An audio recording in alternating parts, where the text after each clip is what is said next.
Ciao amici, siete arrivati giusto in tempo per questo terzo video speciale sulla Sealanda, il dromone più desiderato del mondo Malazan. Non so perché, ma sto facendo una fatica bestiale a scrivere questa breve serie. Chissà, forse il periodo, forse la complicata ricerca delle informazioni, ma spero apprezziate il risultato finale. Fatemelo sapere con una semplicissima iscrizione al canale e un commento qui sotto.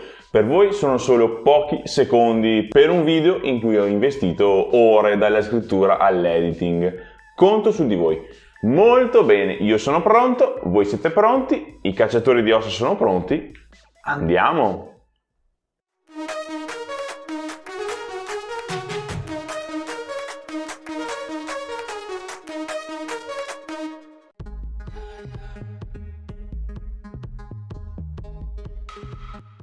Allora, care signore e cari signori, riprendiamo questo viaggio con una rivelazione importante. Il nome e l'identità del drago non morto che per scrollarsi addosso la Sealanda la trascina dritta dritta all'inferno.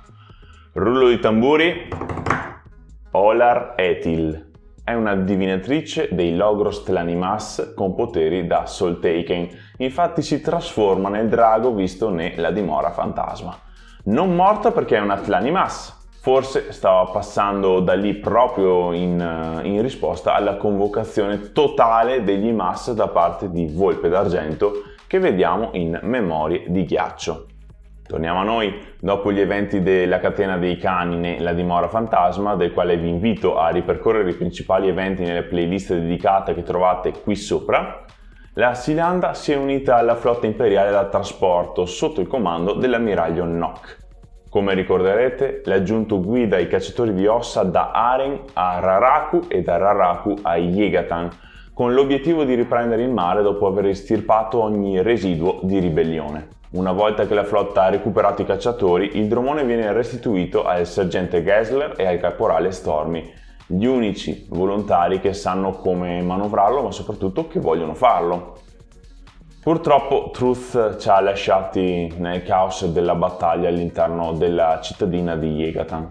Una preghiera per lui. A bordo si aggiungono le squadre di Fiddler e di Balm.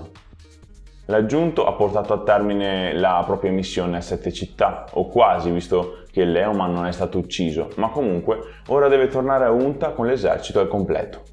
Molto bene, il problema sorge quando i Malazan incontrano un'altra grande potenza marina, quella dei Tist Idur.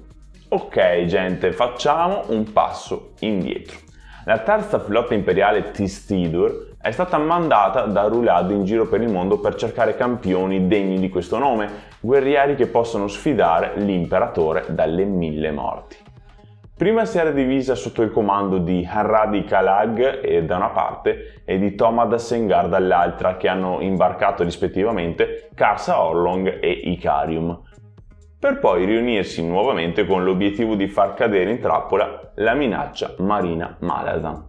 Quando le due forze si confrontano a distanza, un centinaio di stregoni Idur lancia un attacco di magia del caos sulle imbarcazioni nemiche, tanto che ormai i nostri eroi sembrano belli che spacciati.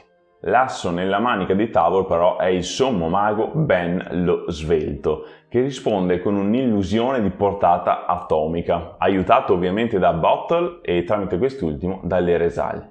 Se Quick Ben aveva intenzione di evocare un'enorme illusione per far desistere gli sfidanti, l'intervento dell'Eresal l'ha trasformata in qualcos'altro, non sappiamo bene cosa, ma si tratta probabilmente di un tipo di magia molto più reale di quella che era nelle intenzioni di Ben.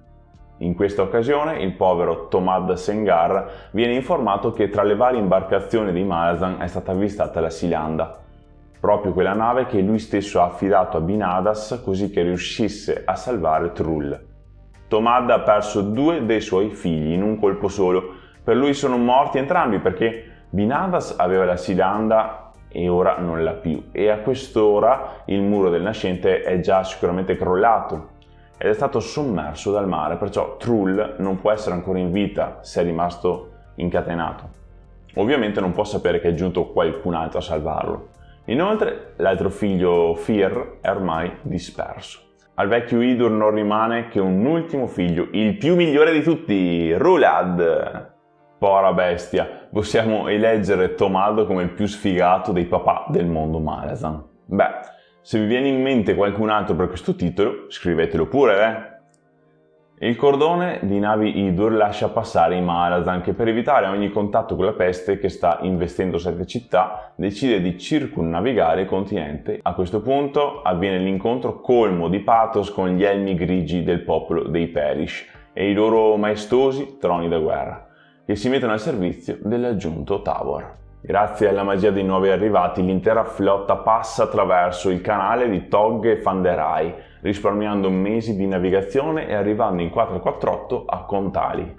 L'imperatrice però ha mandato in avanscoperta le navi Jakatakan guidate dal comandante Adar, sia per evitare di essere sorpresi da un nuovo pericoloso attacco da parte degli Idur, sia appunto per intercettare l'aggiunto.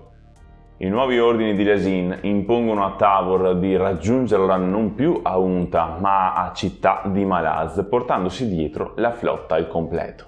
La giovane Paran fiuta qualcosa che non va e prende immediatamente provvedimenti. Arrivati a Malaz City, solo la Silanda e la Lupa Schiumante attraccano al molo, mentre ogni altra imbarcazione resta al largo. Tavor raggiunge la fortezza dei Mok lasciando il comando a Keneb. Il capitano innanzitutto avvisa che le altre navi sono piene di appestati e per questo non possono avvicinarsi alla costa. Poi fa scendere alcuni uomini per schierarli in difesa del molo. Si sta formando infatti una gran folla al porto che cresce sempre di più e viene alimentata da una rabbia cieca e selvaggia indirizzata contro gli Wiccan. Alcuni soldati imperiali sono mischiati tra i popolani e li incitano alla battaglia, ma i cacciatori di ossa resistono e difendono le navi.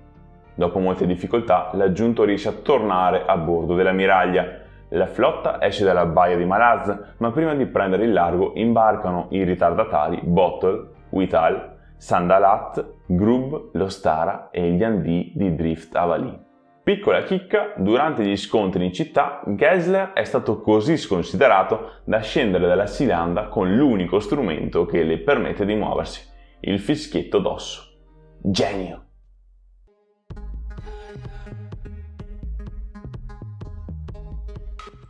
Nel 7° capitolo del Libro dei Caduti, il Dromone ha seguito la flotta dell'aggiunto fino al continente di Lether, approdando al secondo forte della Fanciulla. Il sergente Gessler è tra quelli che scendono per l'invasione via terra, perciò il fischietto viene lasciato a Deathsmere, l'unico disposto ad utilizzarlo. I Malazan hanno tentato di nascondere le teste mozzate sul ponte della nave a Nimander e agli altri Andi, ma con pessimi risultati. Fald ci ha trovato la testa di sua madre, infatti ci viene raccontato che l'equipaggio della Silanda è formato dai genitori e dai parenti dei Tistandi di Drift Avali, che sono partiti in una disperata missione di ricerca di Anomander Rake. Era colui che chiamavano padre, il loro punto di riferimento, e li aveva abbandonati su quell'isola sperduta a difendere un trono vuoto. Inutile dire che non lo trovarono mai, anzi andarono incontro alla terribile fine che tutti conosciamo, probabilmente proprio a causa dei Tistidur. In ultimo, Nimander e gli altri si sono rifiutati di risalire, non sopportando più l'orribile situazione a bordo, mentre la Silanda ha proseguito il suo viaggio verso l'invasione di Leteras, la capitale del continente.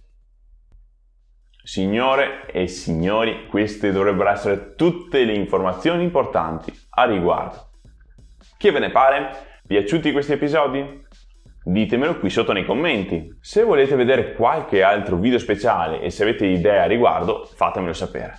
Come potete immaginare, produrre puntate come questa richiede moltissimo impegno, perciò spero che condividiate la playlist a destra e a manca.